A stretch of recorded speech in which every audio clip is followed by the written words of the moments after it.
Army ಒಳಗಡೆ ಮತ್ತೆ ನಿಮಗೆ ಹೊಸ ಭರ್ತಿ ಸ್ಟಾರ್ಟ್ ಆಗಿರೋದು. ಸೊ ಇದಕ್ಕೆ ನೀವು ಜಸ್ಟ್ 8th ಪಾಸ್ ಆಗಿದ್ರು ಕೂಡ ಆರಾಮಾಗಿ ಅಪ್ಲೈ ಮಾಡ್ಬೋದು. 8th ಪಾಸ್ ಆದವರು, 10th ಪಾಸ್ ಆದವರು, 12th ಪಾಸ್ ಆದವರು, ಗ್ರ್ಯಾಜುಯೇಟ್ ಪಾಸ್ ಆದವರು, ITI ಪಾಸ್ ಆದವರು, ಸೊ ಎಲ್ಲರೂ ಕೂಡ ಇದಕ್ಕೆ ಆರಾಮಾಗಿ ಅಪ್ಲೈನ ಮಾಡ್ಬೋದು. ಹಾಗೇನು ಇದಕ್ಕೆ ಯಾವುದೇ ರೀತಿ ಎಕ್ಸಾಮ್ ಇರೋದಿಲ್ಲ. ಯಾವುದೇ ರೀತಿ ಎಕ್ಸಾಮ್ ಕೊಡೋದಕ್ಕೆ ಬರೀ ಅವಶ್ಯಕತೆ ಇರೋದಿಲ್ಲ. ಹಾಗೆಯೇ ಏಜ್ ಲಿಮಿಟ್ ಬಂದು 18ರಿಂದ 56 ವಯಸ್ಸಿನೊಳಗಡೆ ಯಾರೆಲ್ಲ ಬರ್ತಾರೆ ಸೊ ಎಲ್ಲರೂ ಕೂಡ ಆರಾಮಾಗಿ ಅಪ್ಲೈನ ಮಾಡ್ಬೋದು.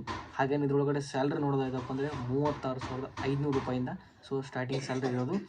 ಹಾಗೆಯೇ ಇದನ್ನು ಅಪ್ಲಿಕೇಶನ್ ಹಾಕಿ ಲಾಸ್ಟ್ ಡೇಟ್ ಯಾವಾಗಪ್ಪ ಅಂದರೆ ಜನವರಿ 13, 2026 ಇದು ಲಾಸ್ಟ್ ಡೇಟ್ ಇರುತ್ತೆ. ಹಾಗೇನು ಇದು ಆನ್ಲೈನ್ ಇರೋದಿಲ್ಲ, ಆಫ್ಲೈನ್ ಇರುತ್ತೆ. ಸೊ ಇದನ್ನ ಆಫ್ಲೈನಲ್ಲಿ ಅಪ್ಲೈನ ಮಾಡಬೇಕಾಗುತ್ತೆ. ಇದು ವೇಕೆನ್ಸಿ ಔಟ್ ಆಗಿರೋದು ಆರ್ಮಿ ಕ್ಯಾಂಟ್ ಸಾಂಬಾ ಅಂತೇಳಿ.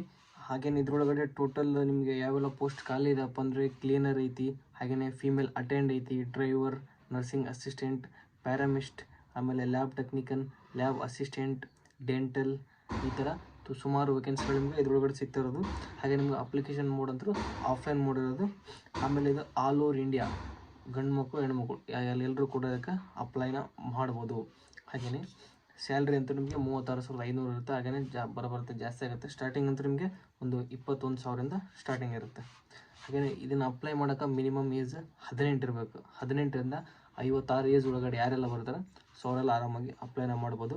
ಹಾಗೆಯೇ ಅಪ್ಲಿಕೇಶನ್ ಫೀಸ್, ಇದಕ್ಕೆ ಯಾವುದೇ ರೀತಿ ಅಪ್ಲಿಕೇಶನ್ ಫೀಸ್ ಇರೋಂಗಿಲ್ಲ, ಫ್ರೀ ಇರುತ್ತೆ. ಫ್ರೀಯಾಗಿ ಅಪ್ಲೈನ ಮಾಡಬೇಕಾಗತ್ತೆ. ಯಾವುದೇ ರೀತಿ ಅಪ್ಲಿಕೇಶನ್ ಫೀಸ್ ಇರೋಂಗಿಲ್ಲ. ಇದರೊಳಗಡೆ 8th, 10th, ಹಾಗೆಯೇ PUC, ಹಾಗೆಯೇ ಗ್ರ್ಯಾಜುಯೇಟ್, ಹಾಗೆಯೇ ITI ಸೊ ಯಾವುದೆಲ್ಲ ಮಾಡಿದ್ರು ಸೊ ಅವ್ರೆಲ್ಲ ಆರಾಮಾಗಿ ಅಪ್ಲೈನ ಮಾಡ್ಬೋದು. ಆಮೇಲೆ ಇದರ ಸೆಲೆಕ್ಷನ್ ಪ್ರೊಸೆಸ್ ಯಾವ ರೀತಿ ಇರುತ್ತೆ ಅಂದರೆ ಮೊದಲು ಶಾರ್ಟ್ ಲಿಸ್ಟ್ ಬರುತ್ತೆ. ಇದರೊಳಗೆ ಯಾವುದೇ ರೀತಿ ಎಕ್ಸಾಮ್ ಇರೋಂಗಿಲ್ಲ. ಮೊದಲದಾಗಿ ಶಾರ್ಟ್ ಲಿಸ್ಟ್ ಬರುತ್ತೆ. ಶಾರ್ಟ್ ಲಿಸ್ಟ್ ಆದಮೇಲೆ ನಿಮ್ಮದು ಇಂಟರ್ವ್ಯೂ ಕರೀತಾರೆ. ಇಂಟರ್ವ್ಯೂ ಒಳಗಡೆ ಪಾಸ್ ಆದಮೇಲೆ ಡಾಕ್ಯುಮೆಂಟ್ ವೆರಿಫಿಕೇಷನ್ ಆಗುತ್ತೆ. ಡಾಕ್ಯುಮೆಂಟ್ ವೆರಿಫಿಕೇಷನ್ ಆದಮೇಲೆ ನಿಮ್ಮದು ಸೆಲೆಕ್ಷನ್ ಆಗುತ್ತೆ. ಆಮೇಲೆ ಇದರೊಳಗಡೆ ಡಾಕ್ಯುಮೆಂಟ್ಸ್ ಏನೇನು ಬೇಕು ಇದಕ್ಕೆ ನೀವು ಅಪ್ಲೈ ಮಾಡೋಕಪ್ಪ ಅಂದ್ರೆ ನಿಮ್ಮದು ಪಾಸ್ಪೋರ್ಟ್ ಸೈಜು 4ರಿಂದ 20 ಮಟ್ಟ ಇರಬೇಕು. ಮಿನಿಮಮ್ಗೆ ನೀವು 20 ಫೋಟೋ ತೆಗೆದಿಡಬೇಕು. ಅದಾದಮೇಲೆ ನಿಮ್ಮದು ಸಿಗ್ನೇಚರು, ಆದಮೇಲೆ ನಿಮ್ಮದು ಆಧಾರ್ ಕಾರ್ಡ್, ಅದಾದಮೇಲೆ ಎಜುಕೇಷನ್ ಸರ್ಟಿಫಿಕೇಟ್ ಅಂದರೆ ನಿಮ್ಮದು SLC ಆಗಿತ್ತಪ್ಪ ಅಂದರೆ SLC ಮಾರ್ಕ್ಸ್ ಕಾರ್ಡ್, 8 ತೆಗೆದ್ರೆ 8 ಮಾರ್ಕ್ಸ್ ಕಾರ್ಡ್, ITI ಆಗಿದ್ದರೆ ITI ಮಾರ್ಕ್ಸ್ ಕಾರ್ಡ್, ಡಿಪ್ಲೊಮಾ ಆಗಿದ್ರೆ ಡಿಪ್ಲೊಮಾ ಮಾರ್ಕ್ಸ್ ಕಾರ್ಡ್. ಹಾಗೆಯೇ ಕ್ಯಾಸ್ಟ್ ಸರ್ಟಿಫಿಕೇಟ್ ನಿಮ್ಮದು ಇಂಗ್ಲೀಷ್ ಒಳಗಿರ್ಬೇಕು, ಇಂಗ್ಲೀಷ್ ಸರ್ಟಿಫಿಕೇಟ್. ಅದಾದಮೇಲೆ ಏಜ್ ಪ್ರೂಫ್ ಅಂದರೆ ನಿಮ್ಮದು ಏಜ್ ಪ್ರೂಫ್ ಅಂದರೆ ನಿಮ್ಮದು ಆಧಾರ್ ಕಾರ್ಡ್ ಆಗಿರ್ಬೋದು, SSLC ಮಾರ್ಕ್ಸ್ ಕಾರ್ಡ್ ಆಗಿರ್ಬೋದು, ಈ ರೀತಿ ಯಾವುದೋ ಒಂದು ಮುಗೀತು. ಇಷ್ಟು ಡಾಕ್ಯುಮೆಂಟ್ಸ್ ಇದ್ದರೆ ಸಾಕು ನೀವು ಆರಾಮಾಗಿ ಅಪ್ಲೈನ ಮಾಡ್ಬೋದು. ಹಾಗೆಯೇ ಇದು ಡಿಸೆಂಬರ್ 12ರಿಂದನೇ ಇದಕ್ಕೆ ಆಲ್ರೆಡಿ ಅಪ್ಲಿಕೇಶನ್ ಸ್ಟಾರ್ಟ್ ಆಗೈತಿ. ಹಾಗೆಯೇ ಇದು ಫೈನಲ್ ಯಾವಾಗ ಎಂಡ್ ಆಗುತ್ತಪ್ಪ ಅಂದರೆ ಅಪ್ಲಿಕೇಶನು ಜನವರಿ 13 ಮಟ್ಟ ಟೈಮ್ ಐತಿ. ನೀವು ಜನವರಿ 13 ಮಟ್ಟ ಆರಾಮಾಗಿ ಅಪ್ಲೈನ ಮಾಡ್ಬೋದು. ಆಮೇಲೆ ಇದಕ್ಕೆ ಫಿಸಿಕಲ್ ಬಗ್ಗೆ ಕೇಳ್ತಿದ್ರು. ಇದ್ರೊಳಗಡೆ ಫಿಸಿಕಲ್ನ ಇರೋಂಗಿಲ್ಲ, only interview, document verification so ಇದಷ್ಟೇ ಇರುತ್ತೆ.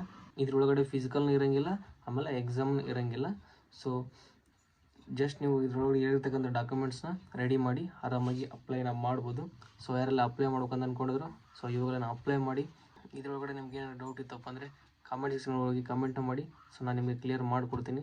ಹಾಗೆಯೇ ಇಷ್ಟ ಆಗಿತ್ತು ಇವತ್ತಿನ ಈ ಒಂದು ವಿಡಿಯೋ. ಸೊ ನಿಮಗೇನಾದರೂ ಇಷ್ಟ ಆಗಿತ್ತಪ್ಪ ಅಂದರೆ ಲೈಕ್ ಮಾಡಿ, ಶೇರ್ ಮಾಡಿ. ಹಾಗೆಯೇ ನೀವೇನಾದರೂ ನಮ್ಮ ಚಾನಲ್ಗೆ ಹೊಸಬರಾಗಿತ್ತಪ್ಪ ಅಂದರೆ ಇವಾಗಲೇ ಸಬ್ಸ್ಕ್ರೈಬ್ನ ಮಾಡ್ಕೊಳ್ಳಿ. ಹಾಗೆಯೇ ಯಾವುದೇ ರೀತಿ ಸೆಂಟ್ರಲ್ ಗೌರ್ಮೆಂಟ್ ಜಾಬ್ ಬಂತಪ್ಪ ಅಂದರೆ ಸೊ ಮೊದಲೇದಾಗಿ ನನ್ನ ಒಂದು ಯೂಟ್ಯೂಬ್ ಚಾನಲ್ ಅಪ್ಡೇಟ್ ಮಾಡಿರ್ತೀನಿ. ಸೊ ಹಾಗಾಗಿ ಎಲ್ಲರೂ ಕೂಡ ಮಿಸ್ ಮಾಡ್ದೇ ಸಬ್ಸ್ಕ್ರೈಬ್ನ ಮಾಡ್ಕೊಳ್ಳಿ.